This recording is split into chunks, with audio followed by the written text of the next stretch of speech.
Peace.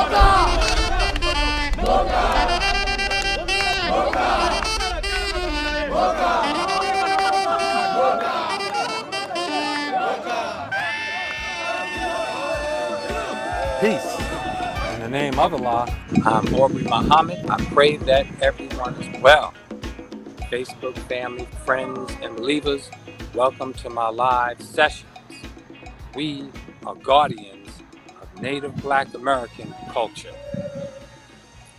Take a minute to let folks come in, and I pray that your Sunday is well. It's beautiful out here. It's a little windy. Back at Eisenhower Park again. I'm in my way here. It's cloudy. I don't know what I'm trying to do today while it's cloudy like this. Come to a safe location. But you can hear the little concert over there in the amphitheater going on. Somebody singing Frank Sinatra, Did It My Way. All right. What a theme. Let me give you a little 360 view around here. I'm a distance away from the amphitheater. I don't think you can hear him through the lav mic. It's one brother over there doing salat. Oh, he just got up. Somebody was doing salat in the park. And it's a turnaround here. This is mainly the area coming up to the memorial and the amphitheater. A lot of seats over here. I don't know what this is. But this is to the dead of Long Island, New York metro area of murder victims. Oh, taking my box. I didn't know that. They got a white angel there.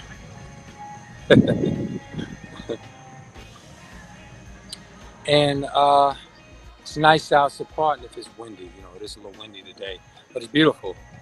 And I pray that your Sunday as well, because it's been a break in the weather, and I'm glad it's here. Now, updates. What happened since last week? No major updates in Hempstead. Be prepared for the first Tuesday and the third Tuesday of next month for the village board regular meetings. We'll be showing up there to express our disappointment with them trying to convert Hempstead into a city when it haven't been a successful suburb, especially for Native Black Americans. All right. And actually today I was going to do my live from the Bronx Museum of Arts.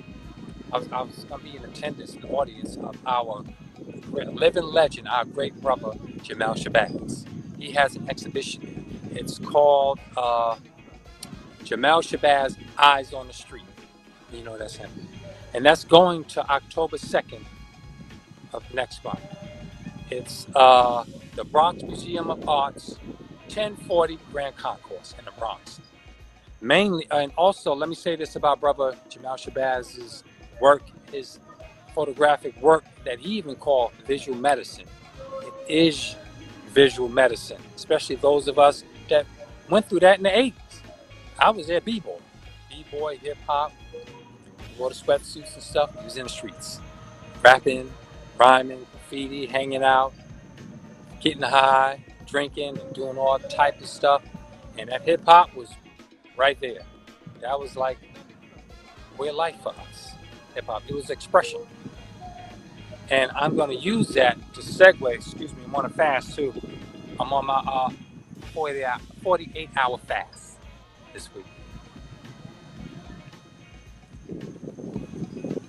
And I strive to do that every week, every 7 days, 48 hours. I was doing that for about a decade, damn near.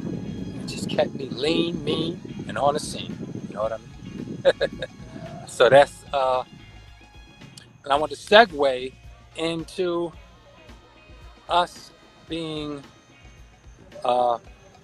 guardians of our culture, and that Caucasian Americans literally designed, it's in the fabric, it's in the DNA of this civilization. White Caucasians from Europe designed the civilization around ghoulishly stealing everything from us. It's a culture vulture. That symbol of an eagle fit America well. You're a predator, prey on everybody.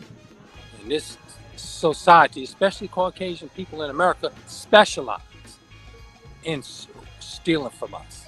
Native Black Americans steal everything from us. Our talent, our labor, our genius, our inventions.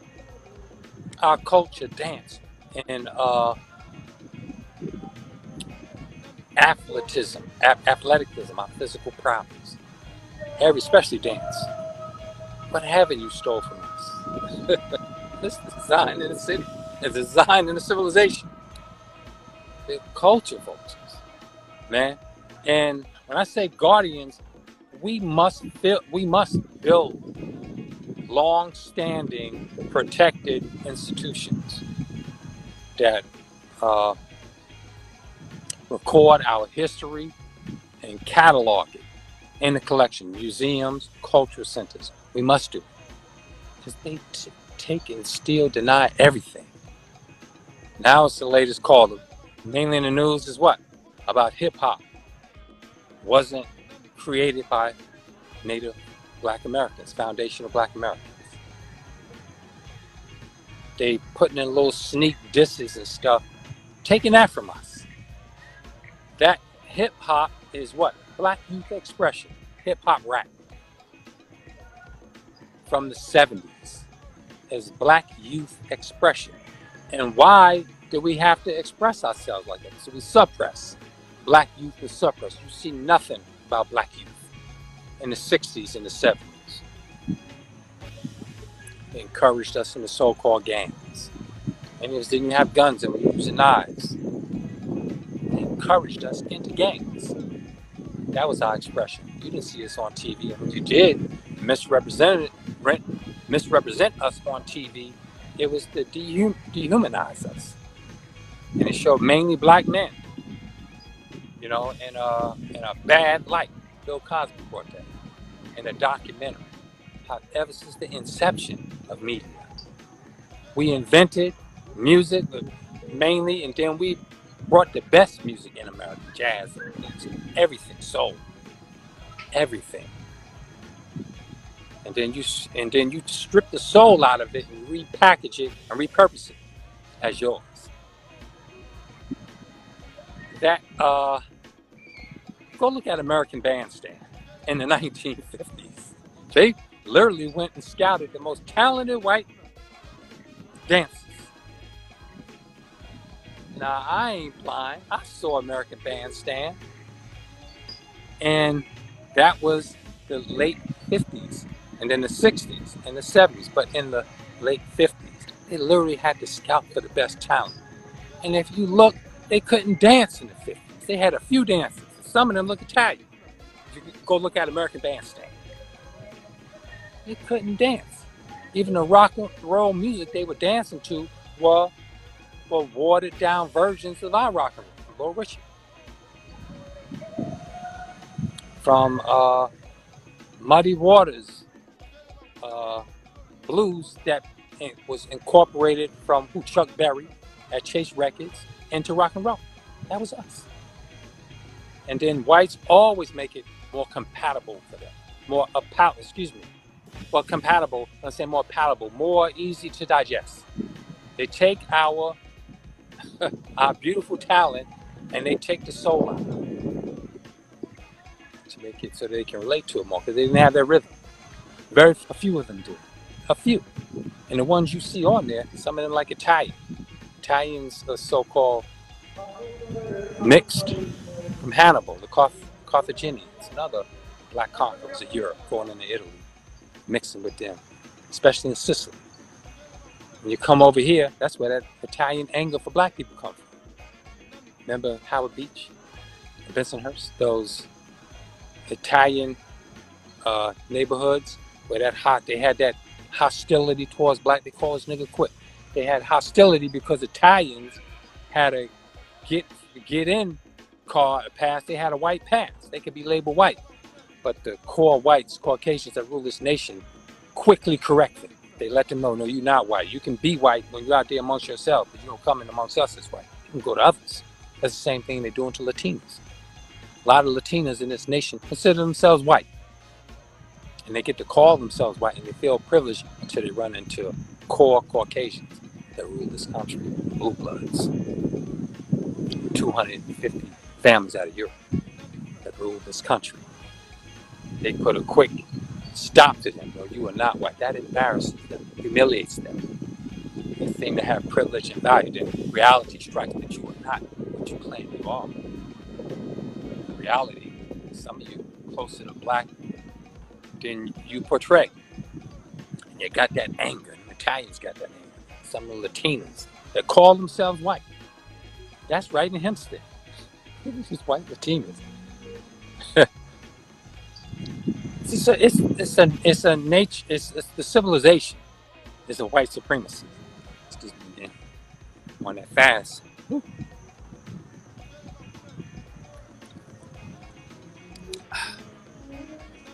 So they take out. And what caused us young, so-called inner city black youth in the Bronx and Harlem back in the early 70s? What caused us to express hip-hop rap? And what is hip-hop rap? That's music, dance, graffiti, and the clothing. We all dressed a certain way. That was black culture anyway.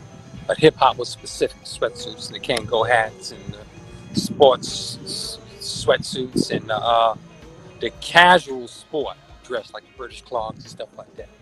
That type of clothing that I just spoke of my brother Jamel Shabazz. He cataloged that.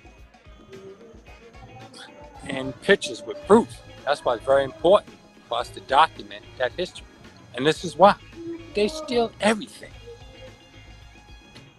When you go back to looking at the early roots of that black original rhythm, the so-called breaking and getting down, and what looked like breakdancing, even from the 50s, we had that going back 100 years ago. A line is documentation of us doing the same style of type of dance. But mainly is black men, younger black men, even older black people, not older, but middle-aged black people doing those dances and stuff. You can see where the movements are rooted from. That's our DNA as black. They weren't doing that dancing in Puerto Rico, in Mexico. It was entirely different. So please. Now in Brazil, they kept that black original dance, and they incorporated martial arts into dance to practice defense. I forgot the name of it, Capoeira. If anybody know the name, please text that in there in my comments. So black youth expression, we didn't have it. That was positive. That was empowering in the 60s. Where did we get that from? Mainly, we listened to the music of our parents in the 60s and 70s. What did we have? We had black consciousness. We had soul music. We had R&B. That was the black music, and that was our core. When we got into the inner cities, we got into them gangs, we was doing a lot of fighting. A lot of those battles and stuff was to avoid a lot of fighting. So a lot of those conflicts we were transforming into the music. And what was a lot of that dance off? Breakbeats. Where did the breakbeats come from? Where's the music? The rap and music is the core of hip-hop and that whole black youth expression. Because that's how we could express ourselves. We didn't have anything. We didn't have generational wealth. We didn't have parents giving us, inheritance. We didn't have inheritance. What was our inheritance? Clothes and a few things, pieces of furniture here and there. That was our inheritance. We weren't gifted with places to practice, to develop and cultivate our talent. So we went to the street. And what did we do in the street? We had those block parties. We had block parties and we had house parties. Mainly they were house parties.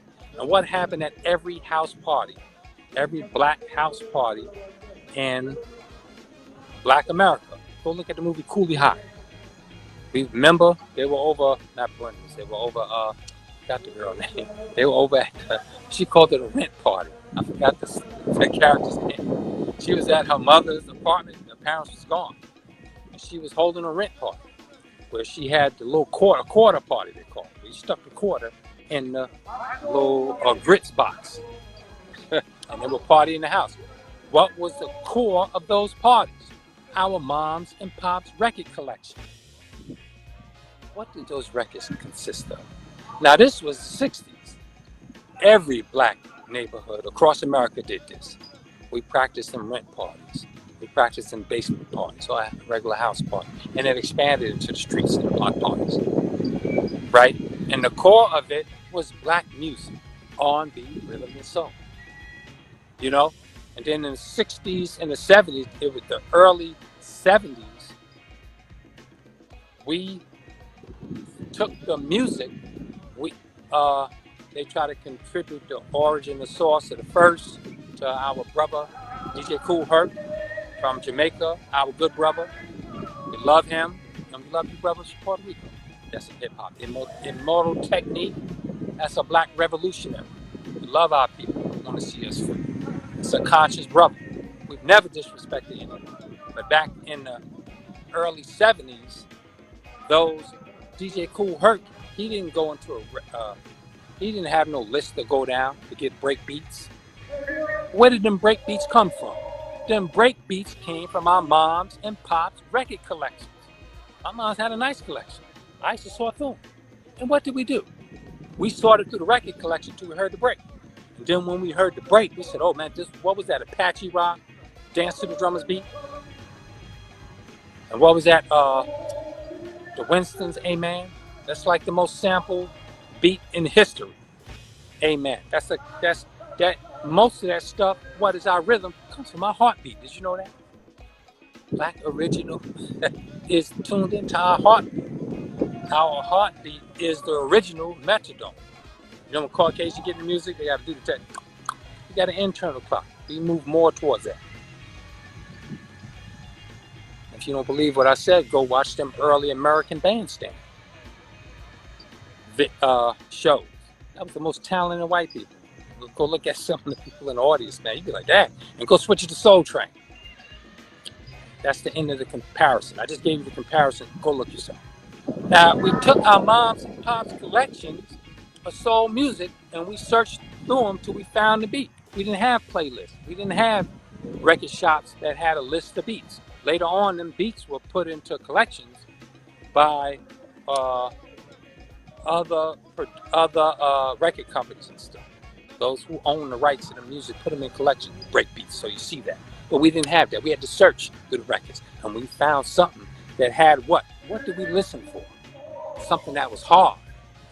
When I mean hard, I mean like gritty, street, gangster, that had hard expression, that was empowering, bold. And when we found the beat, we said, oh, that's a nice beat. Then we had the record.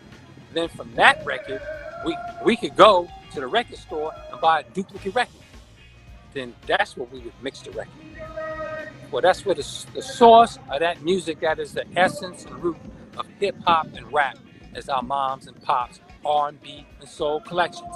And what happened in that collection, there was sprinkles of a Latin song. There was sprinkles of really no Jamaican song except for Bob Marley, which is later. But his raw music didn't come up early. And there was a sprinkle of an African song. One, like, come on, man. It's like a handful of songs out of all them collections. And when we came across a Latin beat, what we do? We throw it away. We wouldn't put that wouldn't be in the mix.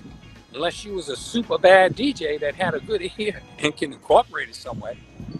I don't know who that was, but simple hip hop was just the break. It wasn't until like Grandmaster Flash came in and he started really enhancing that mixing. And we were really practicing and getting into it as a way of life. It became a way of life for some of us. We would go and get our moms and pop collections. What was in them collections? Also, the brothers was rapping back then with spoken word. That was the last poets. That was 68. Our brother put out that consciousness. Muhammad Ali, we were quoting some of his rhymes, his poetry. It was poetry, it was spoken word. That was empowering. The last poets in Malcolm X were empowering. We all had that Muhammad Ali float like a butterfly, sting like a bee. All of us said that. And we may have, the more talented of us may have added on more. I'm more this, I'm more that. Watch the movie Dolomite. Dolomite goes to the premiere of his movie. Not the premiere, I mean, the big one, where all the fans came out and he was getting all the accolades in and stuff, and it was a young boy that was copying. He said, yo, those are my lines. We all did that. We all copied each other. And if you got caught copying that, you will call a biter or a sucker. Not a suck MC, but a biter. You would call a biter. You would label a biter. And early on, that copying, that hip hop, that raw, hard, break beat, that was accompanied by breakdancing, and that was more black expression. We have proof and evidence that that was black culture from decades before. Early hip hop in the Bronx and Harlem, it has a layer to it. It has another dimension to it than the obvious. But what's being presented is a misrepresentation on BET. BET, which is the epitome of culture vulture, a white-owned company. They gave Bob Johnson an offer he couldn't refuse. BET is white-owned. Did you know that? Black entertainment. How fitting, Fat Joe, you would go on here campaigning to have Latinos at the root of hip hop, and you're making the influence more than what it was. Puerto Rican and Latino, and what Latino community? BET put out a promotion that is all respect due the Latino community contributions to hip hop. There was no Latino community in hip hop.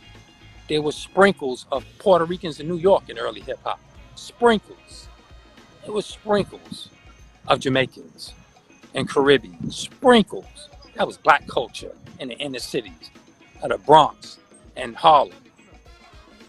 Puerto Rican culture, and I say the layer and the dimension because it is. It's a layer, then there's a dimension. It is a dimension to the Puerto Rican intersectionality and overlapping of our communities in the Bronx and Harlem, especially in Harlem. Harlem, it was separated. The term Spanish Harlem, that's East Harlem. That's Puerto Ricans. It's always been Puerto Rican. In the Bronx, there's a little bit more crossing over, but that in black and Puerto Rican cooperation, it wasn't it. They didn't have no R&B soul collections. Them collections came from us. We didn't have no Spanish music, congas, all that stuff. Go watch Nina Simone at Marcus Garvey Park. I think it was the not Soul Stacks, that was the West Coast, but Isaac Hayes, the Soul Stacks concert. They had a concert in Harlem in the 60s. I think not Blackfest. The name, it was Summer of Soul, Nina Simone. And it was mainly black entertainers. Go look in the audience. That's all black. That's Harlem. That's not Mount Morris Park. Marcus Garvey Park today. That's our people there, man. So you got to be more correct at how, we got to present the history correct. BET, Fat Joe, you pretty overemphasized the Puerto Rican contribution. You were not there really in the 70s. We were separated, man, in the 70s. Let me say this, that layer and dimension I'm speaking about, where we were connected, there were black Puerto Rican relationships, and some of us were even tight in Harlem, in the Bronx, in the late 60s and 70s because of who? That was a one-man job. That was the Father Allah, who went to young black youth in the street. He also went to Puerto Ricans, the young brothers.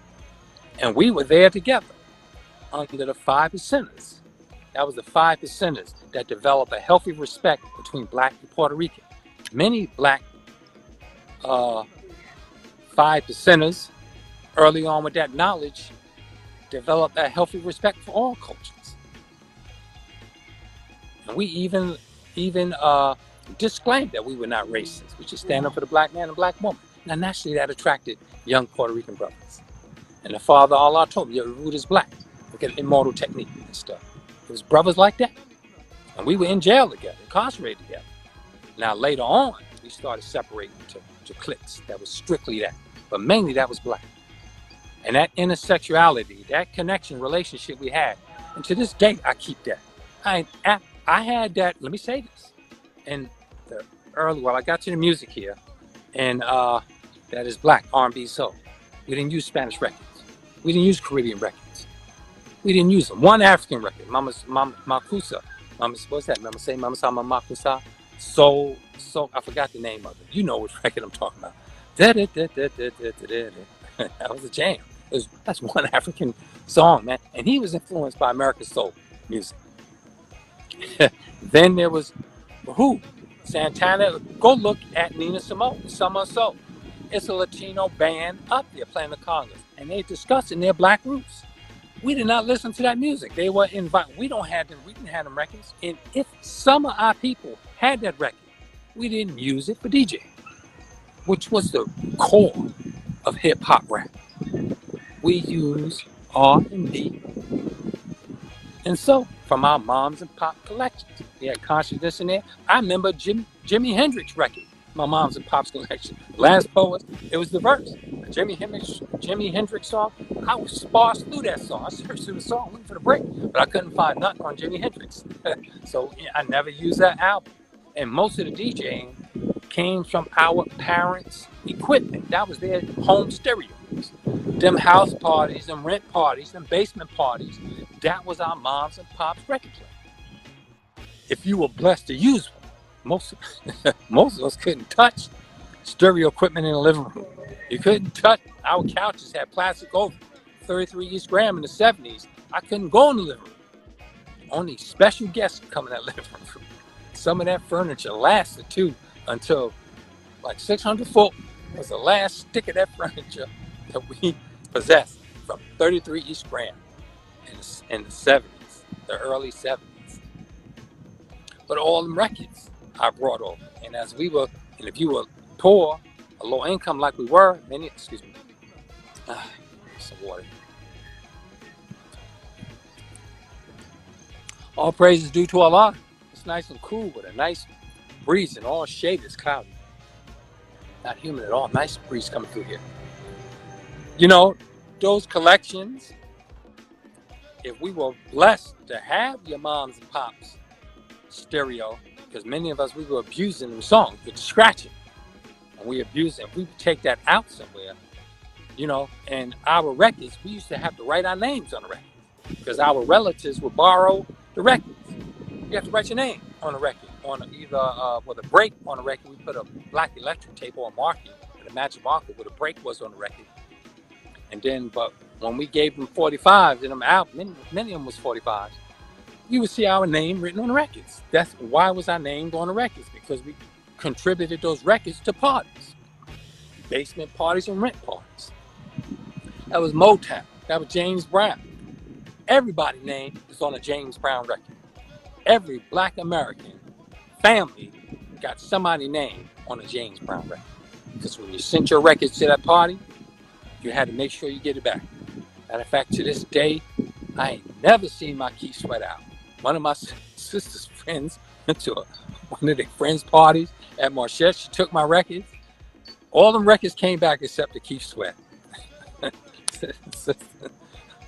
I never got that album back. They loved Keith Sweat. But them records with no playlists. And then later on, the DJs and stuff, you know, and then, but the bases, the 70s, that was black. It had sprinkles of Puerto Ricans. Some of them Puerto Ricans had the knowledge of self. That's why they were so comfortable around black people. We didn't have this xenophobia. We didn't have this fear of strangers. Mainly us in New York City and Long Island. Now, I didn't reach I'm going to get to Long Island because it didn't reach Long Island until the mid-70s, the mid-late. That's when what I'm talking about. That's when I first witnessed it. It could have got there. It could have been other DJs, but I didn't. You know, I witnessed it where? At a basement party. That was one of the most prolific, the longest, most prolific DJ I know. It's right on my friends list. I invited him to this live, brother Israel Evans. Israel's a black man, my brother, and his family lived over on, I think it was Crookshank. Brother Israel, I believe, over there with Kevin Adams in it. Israel, he was the first. That was the first time at a basement party across the street from my sister. I mentioned this to Lori Bryan too. Lori Bryan, she lived on Angevine, across the street from Ronnie White and them. She was down the street near the, Lori's house was near the 155 Greenwich, the apartments. But towards the other end was Ronnie White across the street and Mark Bottoms. I was just over Mark Bottoms' house a couple of months ago. And I said, yeah, man, this is right next to the house where we had that first house party. And at first that I saw, the first time I saw a DJ, and that wasn't the first house party I went to, it was the first time I saw DJing and breakdancing. That was my brother, Israel Evans. He was scratching off of his family's turntables. He had one turntable here, the other turntable here. Now this was the mid to later 70s, like about 77, 76, I can't remember. He would know, Brother Israel, he would know, because he was used to dance to the drummer's beat, Super Sperm, and Vincent started getting down and breakdance. I was like, what is this? What you doing, Vincent? I'm Vincent, no, my man Vince. He was around the corner on Eldridge, where I'm at now, with the room. And Vincent, he was breakdancing. I said, what is that? He said, yeah, it's breakdancing, man. I learned that in the Bronx. Because Israel had his mom's and pop's collection. He was doing the scratching, and he was continuing the beat. Because, you know, regular house parties, we play one record after the other. We had the automatic record player that would play one. We had our playlist. You would stack the 45. And the record player would drop one record, play the next record. Professional DJs would have the mixer. The mixer came later. You know, that mixer wasn't for spin. Them was professionals. We didn't have no professionals. So what we had the volume buttons. You stick the headphone out of one stereo, turn it down the volume, do the other, mix with something. And that was low income DJ equipment on Long Island. That was a house party I witnessed. That was the first break dancing I saw on Long Island. Could have been there earlier, but that's when it reached us, and we were hooked. That was it. So we started. So he taught me to break dance. Now, Brother Vince, his mom's is Native Black American. His father, I believe, from Dominican Republic. And his father, my good brother, Mel Norman, I never forget him, because he used to take me and Vince out to places and stuff. And he would take me to visit Vincent upstate New York at the camp when he was at the Boy Scouts camp. I'll never forget drinking that spring water, because it came right from the waterfall, a little small waterfall. That's what Vincent told me. Yeah, you can't drink from stagnant water. You got to drink from running water. We would drink from the running water out the stream. He took me up to visit Vince, but he also took me and Vince to the Hempstead High School, the track, and he would do laps jogging on his toes. Then he would do a lap jogging backwards, I believe it was, and definitely on his toes. That high, he impressed me. He did a whole lap on his toes. And then he would take us to the Bronx. 100, and this was before that DJ. And this was right about that time, because this Vincent started getting them records, the break records. Vincent used to go to the Bronx to go and get break beats. I never forget it. One of the most popular songs he had was "Get Off." Who made that? That thing with the get off. How does that name of it? You know, it was a funk. It was a funk disco break. Get off. Foxy, get off. That was the first record I had. And me and Vincent running around searching for other breaks. I searched through my mom's and pop's record collection looking for breaks. And the other one, and it was bad breaks out. It was, you know, it was Apache Rock, it was Dance to Drummer's Beat. Those were popular. But then there were other, I Can't Stop, and other breaks that we wanted. But we didn't know the name because records were coveted back then. Well, look at Jazzy Jeff, not Will Smith DJ in the Bronx. Is that Jazzy? What's his name? Jazzy Jeff. He was a prolific DJ. Did huge thousands and thousands of records and stuff. Well, them early DJs, they hid the name of the record that they had. The name of the record, they put tape over the name. And the little break, and they put magic markers or electric tape over where the break was. Where they would know to put the record while they're spinning on turntables. They hid the names and source of those records. They didn't want other DJs knowing the source of their playlist. Now you can get everything. You couldn't get everything there. It was coveted. It was secret. And then when we would hear it, we would go listen for it. So me and Vince, when he go to the Bronx, he would buy the records. And that was the source of them early DJ records on Long Island that I experienced. That was in the late 70s. It was late. But what happened on Long Island modeled everybody. Back in the 70s, that was black. And the Puerto Rican sprinkles of Puerto Ricans who were even there were in the culture, but it was black culture. Come on, man. We got the record. It's in our DNA. We had video evidence 100 years ago, especially 50. The Nicholas brother, all them moves, rapping. Even Ella Fitzgerald used to scat rap. She even admitted I was rapping before y'all. Ella Fitzgerald said that. Said I was rapping decades ago. It was back in the 80s, she said that. That scat rap. The Last Poets was doing spoken word rap in 68. That's black expression. All of us didn't have. We were black and proud in 60, especially in New York. I'm only speaking about New York metropolitan area because I grew up and I was born and raised in Hempstead. And that experience came to us, and we now, and look at the relationship. We were called biting them seeds on Long Island because we would copy. We would hear the stuff from New York City, and we would bring it out to Long Island. And some of us, if people weren't familiar with who the rappers, because it was underground. It was an underground movement. It was an underground culture. And BET puts out this statement, the Latino community's contribution, respect due. It wasn't no Latino community there. The black community wasn't involved with hip hop and rap. It was underground. That was black youth expression. We weren't having self-realization. We weren't empowered. We weren't motivated to do for self, to express ourselves in the arts, and culture, stuff like that. So it was street underground. It was streets. And it was underground. The black community didn't even, back then, the black hour, in them record collections, you would find some little, what would you call that? Sexy songs.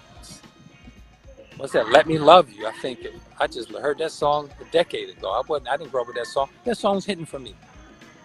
Who was that? The brother Dolomite. Them songs was underground. Dolomite, he was rapping. Come on, man. He was doing spoken word rap. And he was raunchy. And who was that? The rapper. Who was that brother? Pygmy Martin, that was more novelty. Pygmy Martin was more novelty. He was doing comedic rapping. He was still rapping. And the other brother, Bowfly. Bowfly was underground. I'm speaking of the underground nature and the secrecy behind them DJs. And what was it? It wasn't Latin music, man. That wasn't Latin music that we had. That was black music. And the few Latina that was there, we had respect for them. So what are you talking about? Now, but BET, a culture vulture, a white-owned company, is blackface. BET is blackface today. And look at y'all there. That's why you get culture vultures like Khaled and Fat Joe there. Fat Joe considered himself white, a white Puerto Rican. And he uses that street cred to validate himself. That's hard. Because it all came from being hard. Don't you know in the 70s, what was going on with us? Remember Rich Pryor? He did a skit. He was holding his crotch. I want to stand up here, but I don't want to do that right here directly in front of here. I'm holding my crotch right now. My left hand is on my crotch. And we used to pimp hard. We used to walk around like that. I used to walk around like that. In the 80s, I used to walk around like that. In the late 70s. That was the late 70s. Because Richard Pryor did it on stage. He was holding his crotch. He said, white people asked him, how come you guys walk around holding your crotch? And he did a whole skit with Andrew Jackson and everybody. And he said, because you done took everything else. Black youth expression was suppressed. That's an insecurity. When you holding your crotch, or even if you being interviewed, you know, you go in front of the parole board and you interview, they take you, who is that? It's mainly black men. We go in front of that board and they don't have a table in front of you. What do they have? You in a chair, an isolated chair in the middle of an empty room. Because they knew that most black men are insecure. Most in jail. If you're in jail, you got a poor self-image. You were doing street crime, or you were doing whatever illegal activity. You weren't conscious. Most of that. So you sit in front of that parole board. They would have you in an empty chair so that you would cross. Because a lot of black men in jail, incarcerated, poor self-image, man. You know, didn't have the means to go start a business or do the resources or the talent to team up with other like-minded black men to make a living, to protect ourselves from being incarcerated. It was getting fast. It was mainly a fast life. Well, in that insecurity, a counselor told me this. A white woman told me this, who was in corrections. She said, we put that chair in the middle of the parole board hearing because most black men are insecure. So when they get in front of the chair, they feel insecure in front of that board. They want that board to dominate them. A white woman in corrections told me that. They put that empty chair in a parole board hearing. You don't have no table blocking you. So, you feel more secure in front of a table.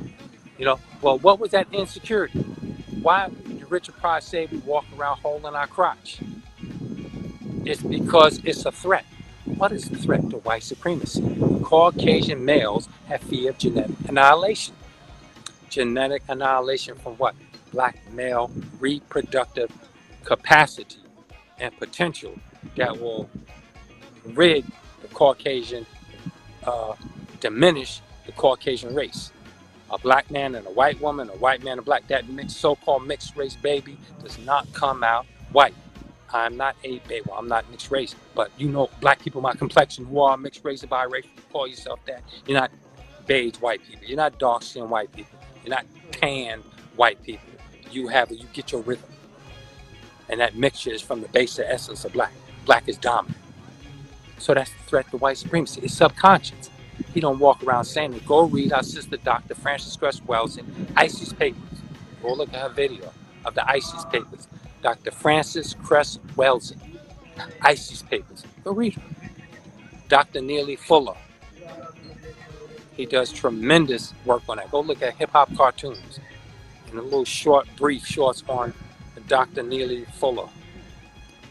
And brother, who else is that? My sister, Nia Keith, she's a modern sister, studying the nature of Caucasian and black people.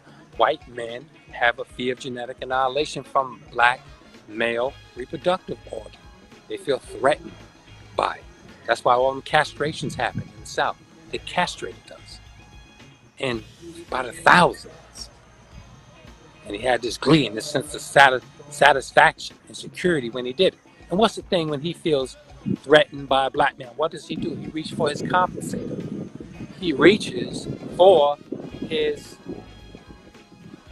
gun. He puts his hand on his gun. You let a white cop feel intimidated by a black man. First thing he does, he has his hand on his gun. That's what they do anyway, with the hand on the gun. So, and if our reproductive organ is a threat to him, subconsciously, what is that doing subconsciously to us? We used to walk around, I used to walk around like that. That's where that's from. We're shielding ourselves. We're shielding the source of the threat that we sense going on to white folks. So we're so sensitive to them because it's a hostile environment. You're in a hostile environment to your nature, facing self-realization. Your nature ain't being expressed. You sort of get indicators of what? Whenever it happens, you can do something to see the reaction. That's what it was. So we held our crotch. And we used to walk hard. And we used to call ourselves hard. I remember that. I was doing that one day. I said, what you bopping so hard for, man? And we would have our hand on the crotch. It was subconscious. We don't do it today.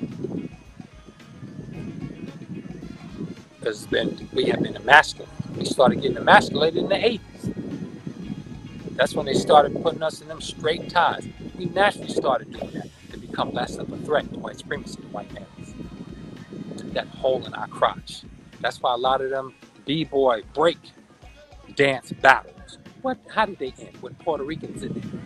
A lot of Puerto Ricans consider themselves white. A white sister told me that. Puerto Rican sister in the laundry room in the 90s. Sister from Caribbean, I don't know what island she was from, but she had a Caribbean accent. Code switched on me. But she thought I was Jewish or white Puerto Rican or some other, whatever she thought I was. I heard it. And a Puerto Rican sister in the laundry room that I knew and respected, she said, you're white. She thought I was Puerto Rican. Because Puerto Ricans in East, I used to work in East Harlem since the 90s, since the early 90s to the late 90s. I was on the Lower East Side, Central Harlem, and Harlem, all the way to West Harlem, to Lano Village, all the West Side. That's why I used to go to the Muslim restaurant to get my lunch all the time. I used to go find the truck too that Brother Leon, Brother Dennis had a food truck. I used to go seek the trouble. You know what I'm saying? In Harlem. In East Harlem was Spanish Harlem. That's all Puerto Rican. And then we mixed up down. And the Puerto Ricans around black people were black. They walked with the culture, they wore the culture, and most of that was influenced by the father. A lot of 5% nation. Or Muslim nation is. We have Puerto Ricans. Matter of fact, the assimilation, integration, and justice, freedom, justice, and equality in between the races, excluding Caucasians, you're a troublemaker naturally amongst original people, is the Nation of Islam. We are black base, we are black power base, aiming at black people first. The Most Honorable Elijah Muhammad book, that main book message is message to the black man in America. That's the main message, that's the core. But once we get the message, okay, you got the message, now you got it. That changes you, changed me. It opened my mind. I started studying other cultures. After I was proud to love my own, love myself, of being what I am, I had an inferiority complex, a black inferiority complex. And used to disassociate from our people at moments. We were black and proud in the 60s and the 70s. I remember it, right? In the 70s, it's black power.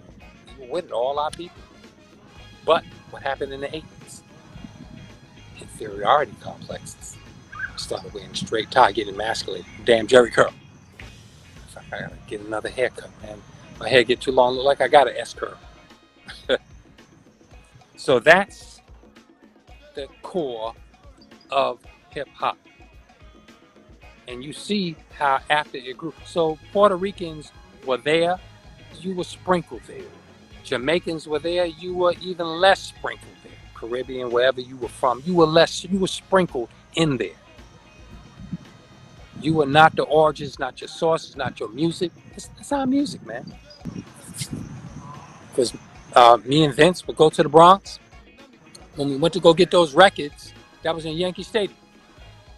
And we used to walk around there. I forgot the street. It's 169th, and it was some apartment we went to with a family there that he would visit. We being in the family. We a whole bunch of us in Puerto Rican.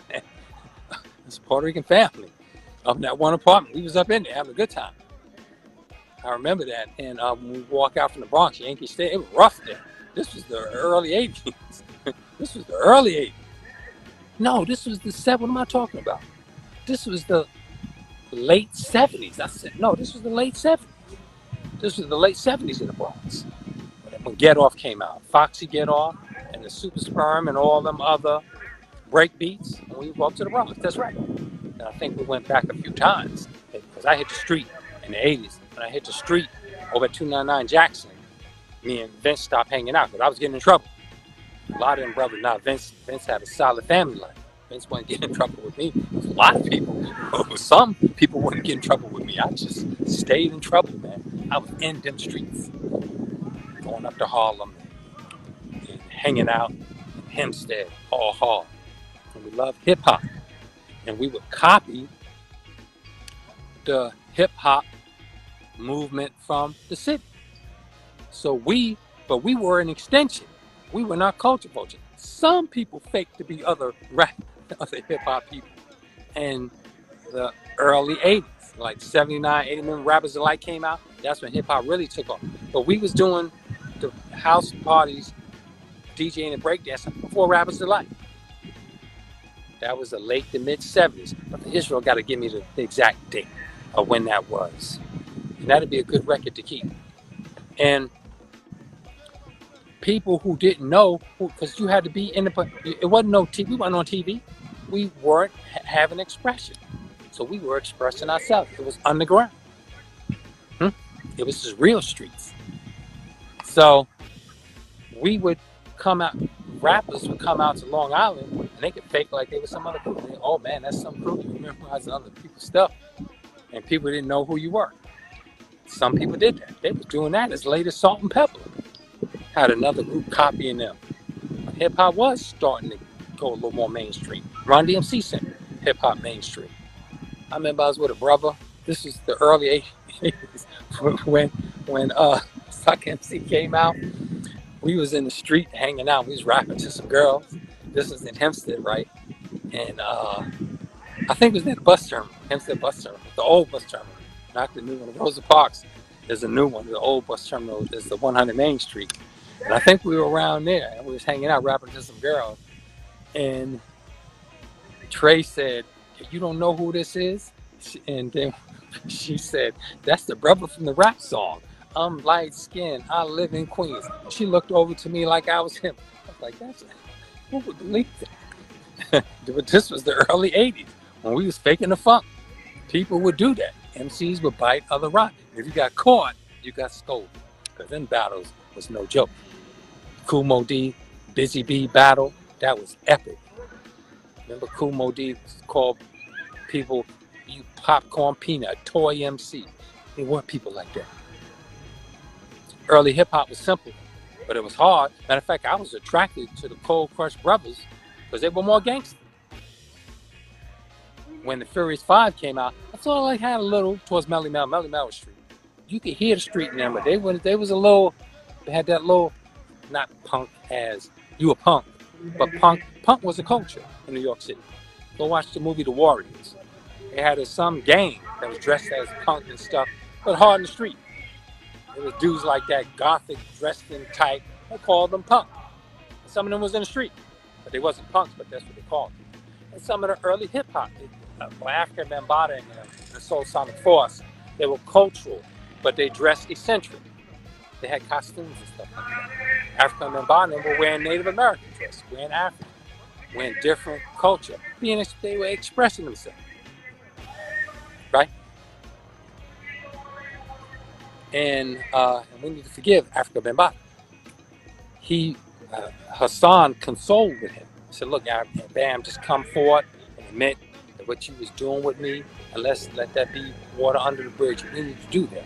We'll be a great community. Stop haunting him and hounding him." When those that he was dealing with have recounseled some of that. And yes, he must recounsel. He would be even a great force to come forth and say, "Look, I've been through that. And look how many dudes was doing that in jail. You suing them, you running after, you haunting them, hawking them. Huh? You heard them stories. I was all up in jail from 80, Lincoln Hall. That was a youth detention. 18 months in Lincoln Hall, 1980. That's when I first heard the Cold Crush Brothers in the battles at Harlem World Crew. And the Cold Crush Brothers. That's my favorite group because they were more like a little gangster. And that was at Lincoln Hall, and that was Mark from Brooklyn. And it was brothers from Brooklyn, Harlem, and Brooklyn that used to bring the mixtapes. And they would have the tapes, and we would copy the tapes. And we would go over their routines. And the Cold Crush Brothers was such an influence to us that me and Pookie and another brother, we called us in Lincoln Hall, we would practice, well, Pookie used to harmonize. And that's the first, well, they used to harmonize, the Cold Crush Brothers. And they didn't come out of no vacuum. Them routines was like from the Temptations and the Four Tops. The Cold Crush Brothers had harmonizing and rap and routines. And some punk incorporated into them. The Cold Crush Brothers, they stayed underground. They never hit the pop charts and stuff. They hit like later on, Bold, Fresh and Fly. I forgot the name of the record. But the Cold Crush Brothers were so influential to us, me and Pookie. I forgot who else that was. It might have been Mark Claver, Freeport, or Mark Varrick. Both of them were from Brooklyn. Mark Claver was called Shorty. Got a picture of him from the 80s. Standing in Nostrand Avenue on the block. And that was my man, though, man. We was Lincoln Hall, we was tight. We didn't have all them beasts with each other, even Puerto Ricans in Lincoln Hall. But that was 5%. That was all 5%. So we were tight. Matter of fact, the little distinction, we used to call Puerto Ricans power rule. We say, yeah, that power rule over there. And there was even colorism in the 5% Nation and stuff like that. Matter of fact, them brothers at Lincoln Hall had what would you say, not an affinity towards me, an affection towards someone. Had a little liking towards me, the older brothers in the 5%, because I reminded them of Masfar Muhammad. They used to call me like Low Masfar, and I used to help the God case studies lessons. That's when I first started studying lessons. And they banned the lessons in Lincoln Hall. Remember, that was Brother Lord, and he had the crown with the tassel, and he represented the 5% at Lincoln Hall about the lessons, because Lincoln Hall was a Catholic entity. Lincoln Hall founded Abraham Lincoln founded Lincoln Hall to care for the Union soldiers' orphans in the Civil War. Those orphans would come up under the Catholic Church. All type of molestation was going on. Right? That's for real. That lingered on, and I can sense that in some of them. Well, in Lincoln Hall, the Cold Crush brothers had influenced us so much, we called ourselves the Cold Crush 3. Who are we? Who are we? We're the Cold Crush 3 MCs. Oh yeah, we go on and hitting the beat and rapping. Now, Mr. Bradley used to let us do that, but all them COs did. They blocked our expression. They blocked the 5% lessons. And now I remember when Lord, he went around to the school. That was a nice school, St. Ives School. I did good at that school. I used to like the school. I'll go into that later. That's a whole story. I used to like St. Ives High School. The teachers was all right, man. Damn. Yes, they were. Most of them were white. Yeah, white teachers. And they was all right. They related to us. I never had a teacher like Mr. P. He taught us how to go get women and stuff. Girl, there was stuff to do on dates and stuff like that. He was our math teacher. And he taught us math. He made sure we had the math right. And Mr. P would give us tips and hints on how to get a in class. That was Lincoln Hall. Miss Duke, the art teacher, she used to let us go over the lessons, and they banned the 5% lessons at Lincoln Hall. And Miss Duke, short white woman, used to let us go over the lessons in art class. Mrs. Duke, a short white woman, and we were going over the lessons. But there was a point where she had to break it up. She said, I don't mind you talking about your religion like this, but you got to stop all that arguing. She said that, a white woman. You argue too much. That's what she said to us in art class, Mrs. Duke. And she knew that stuff we was doing behind her back, but we respected her because that was something, isn't it? And that was a nice school. I excelled in that school. That taught well. Well, Lord went to go debate Father Paul. It's the mustache and the glasses. Father Paul in the Catholic Church. It's Father Jerry who could play ball, and it was Father Paul, Sister Veronica, and Sister Cole. That was the nuns up in there. And you can tell what was going on with them. And we respected Miss Cole. And Sister Veronica, she would lay down the law, boy. She would threaten us sometimes. She managed us, man. Lincoln Hall, actually, but the state was involved with Lincoln Hall. So that's where you have this detachment. You lose the closeness. The state, separation of church and state is for real. The state is Masons anyway. The Masons that run the state, but you can have that slave Christian religion to be a servant to the corporations that rule the state. And the bankers that print the money to keep the cogs and the machine and the wheels going. Lord went and debated Father Paul. And after that debate, they banned the lessons. They put it on the bulletin board. You cannot teach this lessons at Lincoln Hall. It's on the bulletin board, i.e. 5% lessons. And that's when me and Paul K, we had to practice the lessons of what we knew from memory. That's why we had to memorize them lessons. A lot of Nation of Islam members that were in jail where the lessons was banned had to memorize those lessons. Now we had to memorize them anyway back in the 30s, but we really memorized them when they banned them. So, but in Lincoln Hall, well, that was the atmosphere. And we had those mixtapes, and we loved those mixtapes. We had the Walkmans. That's when I first started had a Walkman, and we had they didn't let us have the radios, the jukeboxes. But we used to do the beat and rhyme in the gym. In the cottage, they had a gym in the cottage. And we would do all type of stuff, man. We could express ourselves under Mr. Bradley. Mr. Bradley used to let me and Preston was from Rochester. And Preston used to like pop black music. Me and Preston listened to different black music. I listened to SOS Band and, the Double Dutch Bus, and I listened to Patricia, Make This a Night to Remember, Shalimar, and stuff like that. And he listened to like Lakeside, and Mr. Bradley had all this different music. And he listened to like Rick James and like the LTD, I think it was, like Lakeside, who that was. But he listened to those type of artists. And we would take turns, listen on Mr. Bradley's stereo that he had in his office. He used to let us hang out in his office because we were privileged. Me and Pookie was privileged. And we saw that baby plane or whatever that was. That thing was translucent. That floated across the mountains in front of us. And we called out Mr. Bradley to come look at it. Pookie was privileged. And it was a few of us that were the cottage leadership. We had leadership roles. They would assign us roles. Then we would, operate in that. So we got extra privileges. One of the privileges we had, but Mr. Bradley did, none of them else did. Well, Mac did. Mac, he wasn't like the head counselor. Mac was cool. Mac was smooth, the counselor. And Mr. Bradley would let me and Preston listen to his album collection. And in the collection, we would take turns. He'd play Rick James, I would play Shalimar. And we would play we would go back and forth. But we agreed on one artist that we both sat down and listened to at the time of our life, Richard Pryor.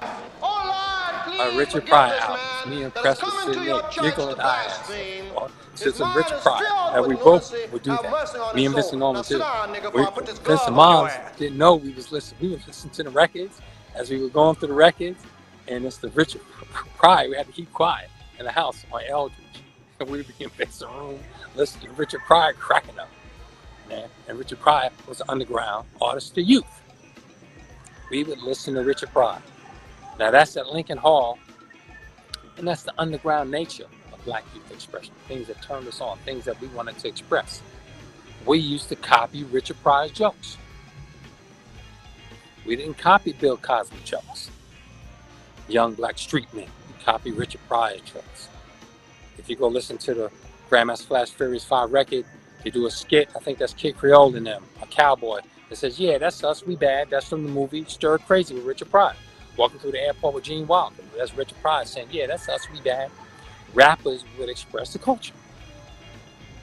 So at Lincoln Hall, that's how influential the Cold Crush Brothers was. So it was underground, and then later on became pop. Run DMC took it to the pop charts. It walked this way. It did. It was groundbreaking. But before that, we give props to Puerto Ricans involved. We give props to Jamaicans involved, Caribbean involved later. It's like you didn't come into like 79. It's like 10 years. Hip hop, rap.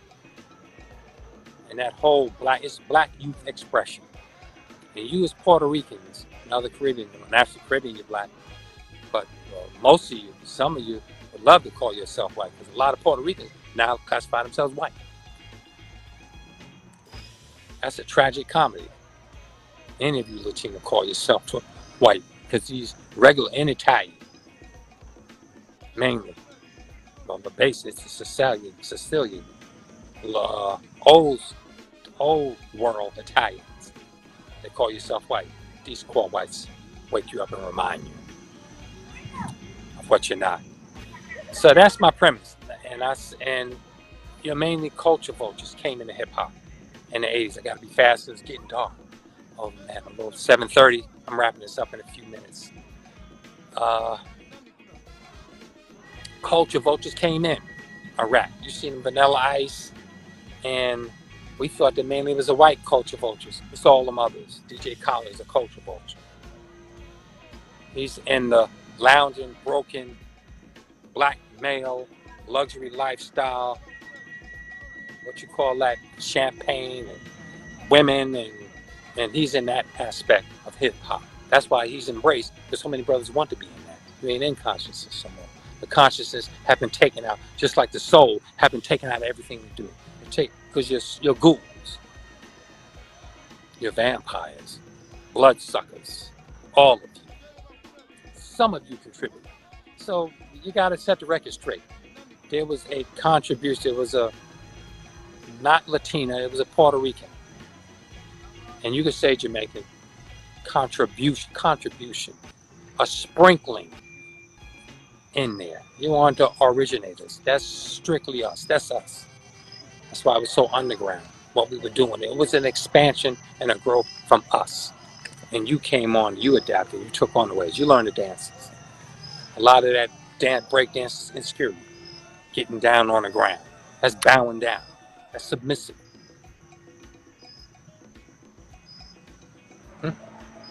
This is true. So we got to represent ourselves, to represent the best and the strength that we have. While we must form, like I said, you see my brother, I actually go visit the Bronx Museum of Art in the Bronx to go see our brother Jamel Shabazz's exhibition of his beautiful art, documenting it all. You see us there, you see Puerto Ricans there too. And you see other different cultures. And he went all around the world taking pictures. But mainly the base, that was New York, the streets of New York in the early 80s. We was there. I remember taking a picture on Times Square in front of that, the marble tile that had the world tile in the globe, that blue and beige one in the b-boy stands. I was a wallflower, a hard rock, we would call ourselves. So I wanted to be a hard rock. I wasn't hard. I was an introvert. I was broken. I was quiet. I was intern, and I had, extrovert tendencies. Like now, I'm introvert, but I have extrovert tendencies. I was real quiet then. Didn't express myself. But that 5% changed that. Islam brings out the best in you. And we can bring out the best in ourselves if we preserve it and protect it and be guardians of it. Black Museum. My brother Tariq Nasheed on the West Coast, foundational Black American Museum. We have to have that same foundational Native Black American Museum countrywide. We need them established in every major city, especially here in Hempstead. I'm in Eisenhower Park now. Hempstead's right here. Oligarch Alley's back there. But the future is in ourselves. We gotta create cultural restoration centers, museums. They're beautiful. I was supposed to be in that one today. I was out of state yesterday, late last night. Oh, so tired. But I plan on going. We should all go. See our culture, imagine our own museum, our own convention center, the hotel next to it. I'm talking world class. You can do nice things. Everything ain't got to be shabby. Something like that can be invested in by our people. Showcase our art, our culture. And Brother Ernie Panacoli, I hope I'm pronouncing Brother Ernie's last name right. Just Jamal Shabazz and Brother Ernie alone. And there's another brother. I forgot his name. He was a Latino brother, documenting early hip hop in the early streets in the city. I think his name is Brother Carlos. I forgot his name, but he's not as well known as Jamal Shabazz and Brother Ernie. Them two alone could be the wing of a gallery. We need a gallery dedicated to hip hop, a gallery dedicated to our music, jazz, Delta blues. Got to stop letting them take the soul out of our stuff and present it as theirs. They took jazz, which is us, John Coltrane and all them greats, Miles, come on. And they took the soul out of it. What did we get back on the radio? Kenny G, stuff like that. That soft jazz, elevated music, man. We need a foundation. We need a convention center. We need a museum in Hempstead, on the West Coast too. Native Black American. Featuring out, people will come. People will invest. We invest in ourselves, and we have to protect it. We have to be guardians of culture. Or else they will whitewash it. This is being proven over and over again. Everybody takes. Most Honorable Elijah Muhammad said, everybody's taking this white man. Everybody. The immigration is not good in this country. Black people are in colonies. And our black so-called rich aren't even rich. They aren't wealthy. They're broke. They're failures. They have personal wealth. They don't come back building up the community. They have no community value. You have more community value watching this live than a billionaire spending his money somewhere else. You watching him and even investing his money out somewhere else, in some corporation. They ain't hiring us. They ain't cultivating us. We need to do something new anyway. raise the bar. We can do it. It's starting to get dark, y'all. It's cloudy and it's 7:43. All right, y'all. I enjoyed our time. I pray that everyone's Sunday is well. And that's my proposal as guardians for us to build a convention center that focuses as a museum cultural center where we can be guardians, protectors, that's right, and institutionalize our art, culture, and the best things we have in our talent. We must take control of it. All right, my family, I leave you as I greeted you in the ancient Arabic words of peace. Assalamu alaikum. Peace unto you. Enjoy your evening. Have a great week.